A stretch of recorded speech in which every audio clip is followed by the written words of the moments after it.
the security services under President Buhari become compromised. And because they became compromised, I don't think the present administration has yet taken the surgical steps to actually reverse that.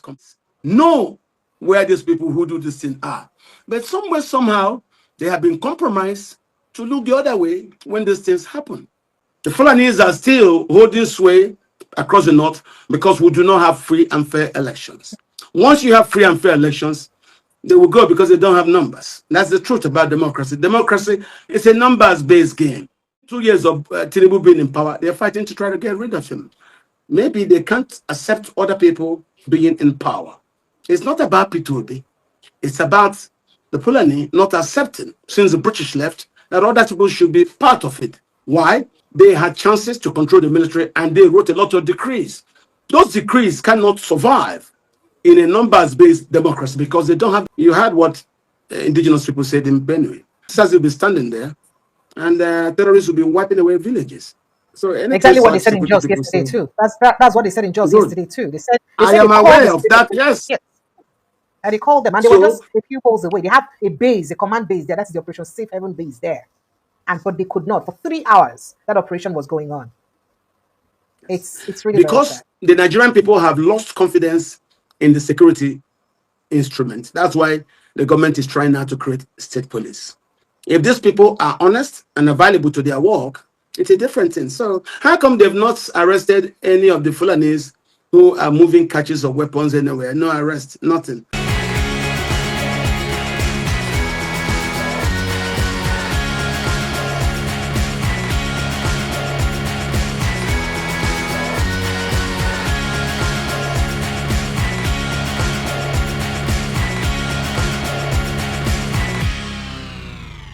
Galadima on Arise Television, and the confessions he made about how they brought Buhari into power to forestall the anti-Fulani agenda in Ilorin, or the Yoruba people taking back their town, as it were.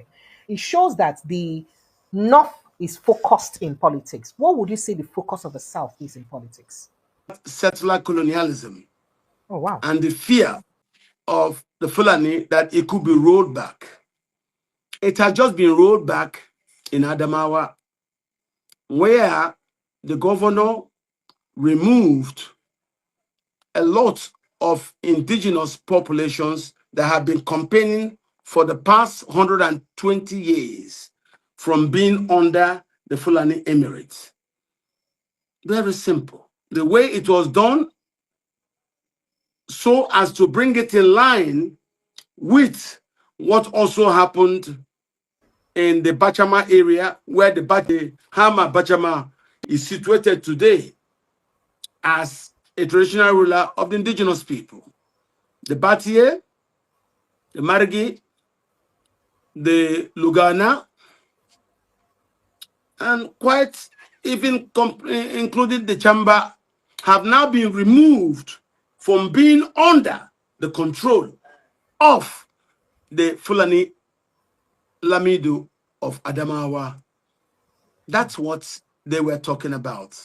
But you see, nothing lasts forever. Now that the British rule has ended and we're in a democracy, copying what happened exactly in Adamawa can also happen in Kwara State. And you just make the emir to just be emir over Fulani people, and then you create for the Yorubas an Oniloni of Iloni. Simple. There's nothing big in it. You don't have to remove the emir. But the question where a lot of people go ask now, say, why it be say it could be a problem for Fulani politicians, say the original owners of a land will like take back their land? Why it would be a problem? It's a problem because Fulani have a strategy of achieving settler colonialism. You come, you settle in a place, you colonize the people, and you start. And they did it over Hausas. You see, all across Hausa land, apart from the Emirates of Daura to Anka, no other place in Hausa land you have an Hausa man who is emir. And that's what you're seeing. They have now used that to try to blanket the political leadership in Katsina, Zamfara, Sokoto, and even Kano. Even though Hausas are back from in some states 82 85 to in places 92% of the populations in Katsina, Zamfara, Sokoto, and Kano. But the Fulanis dominate. So with the democracy, you're going to see a progressive approach to mimic what has happened in Adamawa State.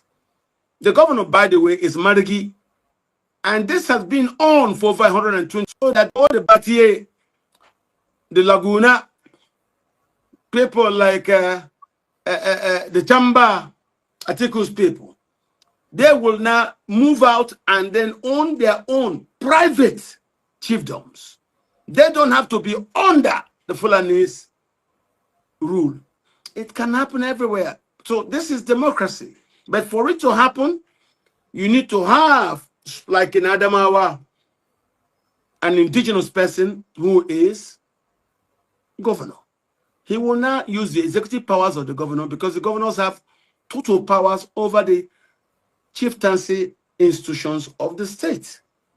Actually, in the states, the chieftaincy institutions are beneath the local government chairman. That's why every time they remove a traditional ruler, instructions are given to the local government chairman. The local government chairman reports to the commissioner of local government affairs. The commissioner reports to the governor. This is how it is. But now that the British have gone and the Fulani stayed behind, they are trying to use the traditional institutions to now continue to dominate the indigenous people through what I call settler colonialism. Settler colonialism did not work in South Africa, it didn't work in Namibia, it did not work in Zimbabwe, it didn't work in Mozambique. It's not going to work in Nigeria. And this is what it is. So once democracy becomes free and fair, you will see indigenous people able to vote through numbers their indigenous sons. That's what will happen. And once that happens, like you have in Adamawa, the indigenous son will now rearrange these issues in a way that if you have the Fulani man, leave them there, but let the Fulani man be over the Fulani. Very deadly attack happened again for inside Plateau State day before yesterday. And it's about same old stories. See, fingers still point at one particular direction. What is going on? How is it that this government or democratic government generally for Nigeria don't become so weak to the people then when they commit all this crime? And waiting the people they must do to protect themselves. Well, different people have made different suggestions, and the government has now put into motion protocols for public hearing by the Senate going around the country. And part of what's in it is state police. If the federal security architecture has been compromised, maybe the people should now seek protocols to protect themselves. The difference between Amotekun and what Mr. Kano was trying to do with ESN is that Amotekun had an enabling law that backed it up. Mr. Kano didn't have a law that backed what he was doing, even though two of them were doing the same thing. He's thing. Facing terrorism they were charges trying now because to of on their own. Yes, they face terrorism charges now because of that. Listen, we understand all this issue. You have civilian jails, you have Amotokun in the southwest. So if you have ESN here and it's not backed by law, it is because the governors have not found the courage to make a law like the governors in the southwest made a law. Once you make a law, then it's easy for you to give rights to indigenous people to secure their spaces. These things are simple. So what we're now trying to do with the Senate hearings is to have it become a federal statute to create the state police. And then a lot of things will go with that. So for me, if you ask me why the industrial scale ethnic cleansing by the Fulani militias are still happening in Plateau, BENUE, it is because the security services under President Buhari become compromised. And because they became compromised, I don't think the present administration has yet taken the surgical steps to actually reverse that compromise. Because if President Tinubu travels to BENUE and then complained. Why are there no 48 hours they were arrests? That means the security services know where these people who do this thing are. But somewhere, somehow, they have been compromised to look the other way when these things happen. So this is the issue. And since they cannot do it, the Senate public hearings intend to create an enabling law that will now allow the state to create their own police and the local people to bear security equipment to use to protect themselves. Because I can tell you, these things you're seeing, you talk about Ilorin earlier.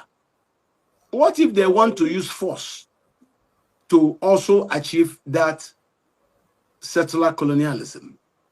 That's what you're saying. That's why you see the Hausas protesting against, Buhari's policies in Katsina, Nigeria. The Hausas are the worst affected persons for Buhari's rule. I said it before, when I went to Katsina to do investigation, I came out and on Channel TV, I told the people I went to places like Basari, Sapana, Dusima, Damusa, Kankara, Maru, Bungudu, places as far as Malele, Densadau, Dangobe, even in Kaduna State. I went to Pandogari. I went inside behind Pandogari and I saw the same militias that I saw in Dangobe at Dogongona. Dogongona is a massive games reserve behind Alawa. You can also access this through Birningwari. And I reported this on Channels television. That day, Mark Bogun thought I was making them. I said, these are fantasies. This is a conspiracy. I said, no, these are things I saw in my eyes. And even some of the Fulani people I saw who were roaming about Katsina State with guns, I spoke to them. And when I was speaking to them, I was speaking Hausa. I said, that was when the Hausas besides say, I ranked the Karaka Yumusu Hausa. Said that I Yumusu Parenchi, Basuji Hausa. And as I said, two parle français, they said yes. So as we started speaking, I now found that these people came from Mauritania, some from Mali, some from Burkina Faso, some from They Central were not African Republic. Nigerians.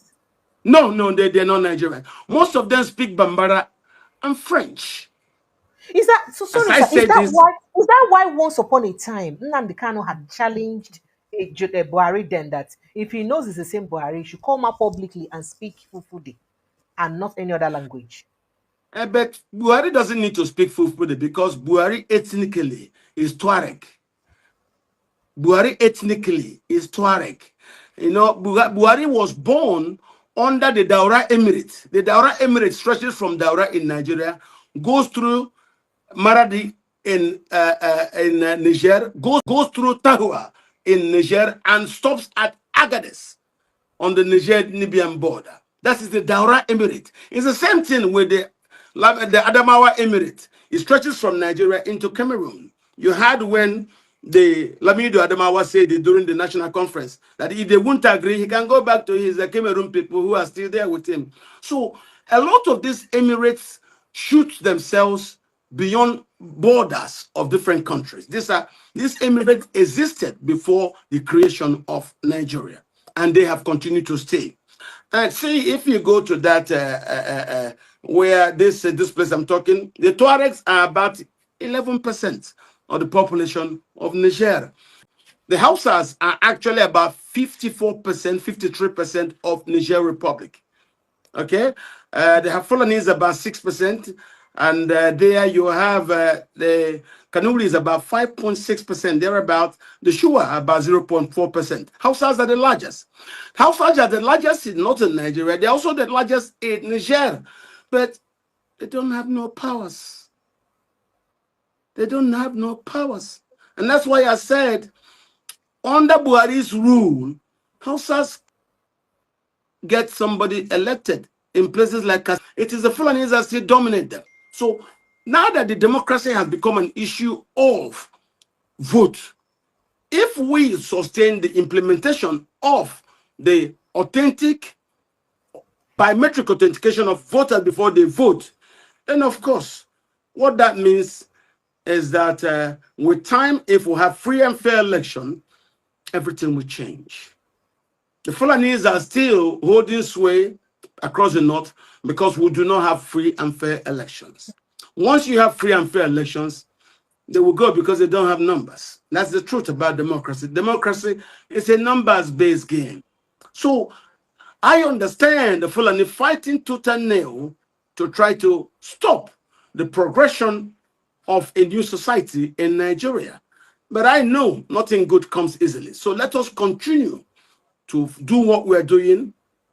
Look at now, within 2 years of Tinubu being in power, they're fighting to try to get rid of him. Maybe they can't accept other people being in power. It's not about Peter Obi. It's about the Fulani not accepting, since the British left, that other people should be part of it. Why? During the days, they had chances to control the military and they wrote a lot of decrees. Those decrees cannot survive in a numbers-based democracy because they don't have the numbers to maintain their advantage and entitlement positions. Distance. Okay, but I am very optimistic about where we're going to. All right. I am So very the reason I optimistic. asked that question about security is because of this news that came up earlier today, where we heard that troops have arrested NURTW members transporting arms, terrorists, and they call them terrorists IPOB ECN, tax collectors. And it is worrisome. I don't know. I would have loved you to react to that. Defense architecture in Nigeria compromised that they could look the other way and foreigners will now commit industrial scale ethnic cleansings across Nigeria. And such security people, you do not take everything. They would not stop. You heard what indigenous people said in BENUE. The security service will be standing there and terrorists will be wiping away villages. So anything Exactly what they such said in security Jos people yesterday say, too. That's what they said in Jos good. yesterday too. They I said they am called the aware of security that, police. yes. Yes, and they called them, and they were So just a few poles away. They have a base, a command base there. That is the Operation Safe Haven base there, and but they could not for 3 hours. That operation was going on. It's really very sad. because the Nigerian people have lost confidence in the security instrument, that's why the government is trying now to create state police. If these people are honest and available to their work, it's a different thing. So I will ask people to discard rhetorics that they hear. They're not real. How come they've not arrested any of the Fulanis who are moving catches of weapons anywhere? No arrest, nothing. So forget these people, please. Don't take them seriously. All right, thank you. I started the Fulani monologue when Buhari was there, and I was telling the country what I knew. I was on television right when the war broke in Central African Republic and when the Fulanis came to BENUE State, when Gabriel Siswan refused to cede land and they tried to kill him. I was speaking about this on TV when Buhari came. I was the only Nigerian who challenged and then tried to tell the country that there is nothing like farmers' headers crisis. It is Buhari who's looking for land to resettle Fulani refugees escaping from the war. And I said, if you don't join other leaders to be able to situate the 2015 peace agreement in Mali, when the refugee floods start coming to the sub-region, there'll be a problem. That's what happened. So when they came into Nigeria, Buhari tried to get land for them by saying grazing reserve. But Nigerians said no. He said cows colony. Nigerians said no. He said, okay, consolidation of underground and surface water plus 6 kilometers of embarking land. Nigerians said no. It was actually the filibuster that under Senate President Bukola Saraki, which Akpabio did as minority leader. That was what got Akpabio into trouble. On the Tuesday, they came to arrest him. And before you knew it, he joined APC for peace. So I have been doing this for a very long time. My only tool is I have truth and I have very deep knowledge of what I'm saying. I don't fabricate stories. I understudy. I travel to the places. I speak to the people before I talk on television. Yes. Uzodinma has done abysmally very poor in terms of security in the states. That he colluded No, with, security, you let me know, help you. Let me help okay, you, please. Let me help you. okay, all right. Security is not the purview of the governors. The security crisis we had in Imo State started under Governor Rochas Okorocha, because when President Buhari launches what he call it, tiger dance, python dance, tortoise dance, those were the seeds of insecurity. Then he now upgraded it to the unknown government sting operation. The unknown government sting operation was a government covert sting operation perpetrated by elements of the Buhari administration. Today, there is nothing like that in Imo State because the Tinubu administration has stopped federal fundings for all those things. So it's not the governors. It was But, Buhari. people are also here saying that both in terms of health and education, yes, he did roads, and people said that most of the roads he did are federal roads and not internal state roads. That he did federal roads, Good. which would collect the money back from federal government. Now, That most can't you of the hear what internal you're state saying? roads he did not work Good. on them. I'm not the one saying this. See the No, no, comments no, there. no, no, So no. That I'm taking you these on are that. comments from How come people. others didn't do federal routes? I'm just asking you. How come Okay. others did not do federal routes? Hope did federal because the federal roads are the most important tunnels of the road. He did it from the Omaya Obowu straight down to Owerri. He did it from Owerri straight going to Uturu through Okigwe. He did it from Owerri through Olu. From there to Oga. And They can be what he's about the getting his internal response ones? from the government. Listen, forget all those crappy. Those are just talks by jealous people. This has been federally available. How come they never did net it?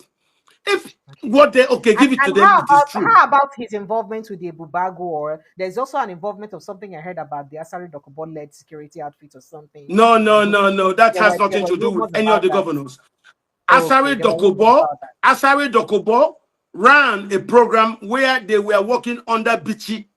Bichi was the DSS director. That was why when the Bichi left and what's his name left, the Buhari administration ended. All that ended because Buhari did not give any handover note to Tinubu in regards to that. And what the Tinubu did, he stopped federal funding. And Asari started complaining against the governors. Governors can't pay you because they didn't engage you. Ask yourself, why did Buhari start all those very dangerous covert operations? And I think he's just wanted to revenge, according to him, General Ihejirika with the Boko Haram. So, and if you listen to what Mandela says, he said, So you any think it was a leader, payback for Ihejirika dealing on Boko? But Boko Haram were terrorists now. Would you yes. not eliminate them before? Remember how leaders with Buhari them try to say that they will sue Ihejirika, take him to the International Criminal Court. So he now came and set up this his own. Those were all federal covert operations. They had nothing to do with Rochas. They had nothing to do with Hope. They were all federal operations, sting operations. Whether you see them in Port Harcourt, you see them in Anambra, you see them in Imo, they were federal covert operations. But you remember when Governor Lex Oti went to Umunochi, went to Lokpanta, he saw that and he closed down that cattle All market. right, sir. All right, Was sir. it Governor Have a fine Lokpanta? day. Well, are Okay. you going to tell me now it was OKZ party doing that? No. These are dirty things from people here you cannot point to. All right. Governor of Plateau State have told us that some of these settlers even renamed those communities. Under Nigerian law, under Section 516 conspiracy, if you conspire with somebody and you steal something, being it land, being it anything, and then the police catches you with that thing, in this case land, that's nothing. Go to Governor of Plateau, collect him, get the names of the communities, go there, and the new settlers who are not Nigerians on it, arrest them. They become accessory to crime. But the government doesn't So say, basically, they talk say most of these Fulani people, they not be Nigerian Fulanis. Now waiting you no, talk. no, no, no. None of them are, because there are no Nigerians that have left Kanu. There are no Nigerians of Fulani ethnicity that has left Kanu, has left Zamfara, that has left Sokoto or Katsina, and have relocated from their land to other places and want to live in the bush. are nothing but foreigners. No Nigerians have left Sokoto, Katsina, Zamfara. That place, there are vast lands. What they are looking for are lands with grass and water. Water. That's So why I told you the only the offense. reason I asked this question is because of the statement made by some Fulani leaders recently. You can see the headline here. I didn't say it. Is on. I just posted it. They said no one can force us or chase us out of Plateau State. It's our own state too. You can see that is a headline. The rush for So Plateau that's the State reason I asked the started. question. Well, the rush for Plateau State, Benue State, Taraba State, Niger State, Nasarawa State, and it's just because of those places have good wetlands, they have humidity, they also do have grass. Benue State is 98% Christians. The major sect in Benue are about two, Catholic and then the NKST. The NKST stands for Nengu Christi, Al Sudan, Hentif. This was because before Nigeria was created, that part of Nigeria was called Sudan. So what is called is the people of Christ in Sudan of TV extraction, NKST, Nengu Christi, Al Sudan, Hentif. Apart from that, Benue has the largest concentration of Catholics. So you don't have Fulanis there in Benue. But today, they are fighting to take land because the security services are weak. They are not indigenous there. But now they are fighting to take it. They are fighting to take places like Benue. They are fighting to take places like Taraba. They are fighting everywhere. And I told people, I said, they will not succeed because they don't have population to achieve their aim. Tinubu came, and you can see what it is. Because of the laxity in governance, they are continuing that war to seize land from indigenous people. How can you take land from the owners? The government will keep quiet, and the owners are now being camped in IDP Okay. camps.